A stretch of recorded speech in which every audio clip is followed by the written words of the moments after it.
denied. Terror turned her back on us. The gods tore our world apart. They deserve their fate. We treated the world no better. Death is our legacy.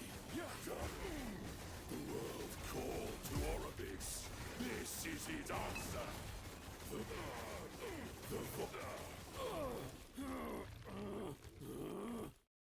Alright guys, so this is the Crit Hammerdin Paladin build. So you basically throw one hammer and it's gonna clear packs of enemies with the overkill damage from the Primal Cadence Primordial unique. So you need this weapon to play the build, otherwise there's no AOE.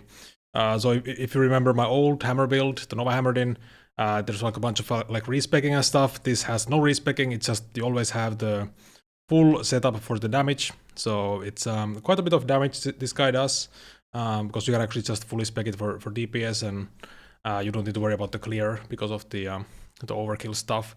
So of course this weapon actually is also really good also just for the stats, right? So gives you crit chance, gives you increased damage, many good stats. Crit multiple strength, so you wanna build a lot of strength on this build. And we're even going red rings, so you get nice attributes and stuff. Less damage taken. Of course, you don't need to have red rings, so something like you know, Oseron, Crab Ring. These are also very fine choices if you don't have the red rings. You can even go double Oseron for a bit of extra damage, but getting the rest here also allows you to go for stuff like increased physical damage blessing instead. So that's nice. Other than that, pretty like usual two-hander Sentinel build, so Titan Heart. So no block on this guy, because I mean you can't of course have a shield. With a two-hander on a Paladin, you could go Forge Guard, but you lose too much. You lose haste, you lose so much damage, it's like half the DPS. Especially if you get the Uber Relic. So it gives you perma haste, which really speeds up the build, like, because you have the haste effect here also on the boots. So this is gonna feel very bad on Forge Guard, so I don't recommend even thinking about Forge Guard. And you're still tanky enough to, like you saw there, like 1k corruption, you can still tank stuff, you're not gonna die. But yeah, so for like gear and stuff, it's pretty usual, so just like stacking all the throwing attributes you can stack, so getting the, you know, flat throwing damage, getting the throwing attack speed. Of course, you need to have at least one throwing affix on one of the rings, so for the minus mana cost as well, so you get 0 mana cost on shield throw. So shield throw is gives you buffs, basically, frenzy, and then physical pen. So it's on a cooldown, and you need to make everything 0 mana cost, basically, because you're gonna be always like out of mana with the hammer. So it has a pretty high mana cost, but with this node, you just have 0 mana cost when you're out of mana, right? So you can just spam hammer always, no worries. Other than that, on the hammer tree itself, so just getting all the damage possible, get the extra proc. So this is like extra proc is basically more damage, it's also more attack speed with this node. So you can only throw one hammer, but instead you get a bunch of damage, bunch of attack speed, so very high attack speed. And with the Entrance technique, gives you a bunch of like more damage, basically based on different things that the hammer could do, but now it can't. So Spiral gives you 80% more damage. These chain nodes here gives you 40% crit multi per, and the Orbit node is 4% base crit. So very strong, and you really want to get all of the damage possible on the skill.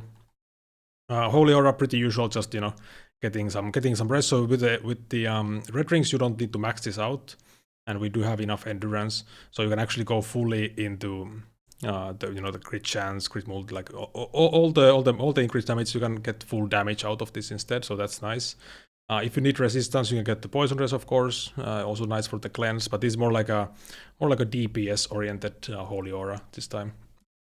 Symbols, very usual, just, you know, damage, crit chance, and that's about it. We don't need block, of course, on this setup. And the shield throw for the buffs. Also gives you haste, like another source of haste. You also get haste from Holy Aura on hit, but this gives you haste here. Of course, with the Uber Relic, you won't need this, but things like there's nothing to spec here anyways. None of it matters, basically. You just want the buff. The buff, that's all you want. And Smite is the like teleporting smite, so It has a 0 mana cost as well when you're out of mana, so this goes perfectly with the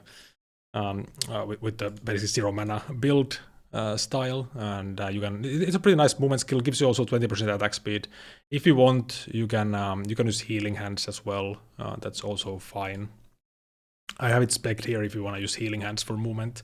So this would be better for something like Uber Aberrot, because you can, has damage immunity and you can just like use this without a target. So that's pretty much that. And for the gear otherwise, Lyricus Claws, classic, throwing crit multi, just try to get as much damage as possible. Razor Fall makes you fast, gives you plus to skill, so you want to get a lot of skill points for the hammer, because there's like, it never runs out of good points to take, pretty much. You could even take this if you had more points, because you're actually stunning quite a bit, right? So this would be great. Sadly, we can't really take it, and you don't expect to stun Uber Aberrot anyways. So yeah, but this would help against some weaker bosses for sure. Would be a lot of damage, but so is the crit multi. So otherwise, I mean, throwing belts, pretty usual stuff. Using the Evolution's End amulet, the new one. So the +6 attributes here actually helps you quite a bit getting the like enough attributes for Red Ring, and of course Hammer Throw also scales with Dex and Strength, both of them. So it's quite a bit of increased damage as well. And this amulet is pretty easy to get from the new Beasts mechanic. It's like end of the evolution, you drop this. And it's kind of like a Nihilist in a way, and the roll ranges are far lower, so it's less RNG to get a nice one here. And the LP level is pretty low, like 50 LPL. So you should be easily get like 1 LP for sure, even more than that. You can even get 3 LP pretty nicely. Other than that, on the helmet, pretty basic stuff, right? Strength, throwing crit, seal to increase armor shred. So very usual things otherwise. You can get really nicely going with just 1 LP weapon, and this is actually easy to get as well from the vendor. So yeah, that's pretty much. And of course the Twisty Heart, like I use on most builds, it's just a stat stick, gives you strength and HP. You want something nice and easy to get for like a 1 LP slam, and this is pretty much the best there is at the moment. Before you get the Uber Relic, this is very, very good for the build. Very like crazy item for many builds, but especially this one, very good. But yeah, that's pretty much the build, I think. A very like simple build, very effective build for passives. So we're not getting any block, of course. So those are useless for us. Getting all the attack speed and stuff as always. Yeah, nothing crazy happening here. We are stacking quite a bit of strength, so getting this node is cool. Stacks with the strength crit multi node, or I mean the stats from the weapon. So you actually get basically 1 per 1, pretty much, or 2 per 2. So you get quite a bit of crit multi just from the strength, and then a bit of armor shred here as well. You do want to get the physical shred, so this is your source of phys shred, and the mana cost is doesn't really matter, because we don't really care about the mana cost. So yeah, that's pretty much the build. I'll see you guys in the next one.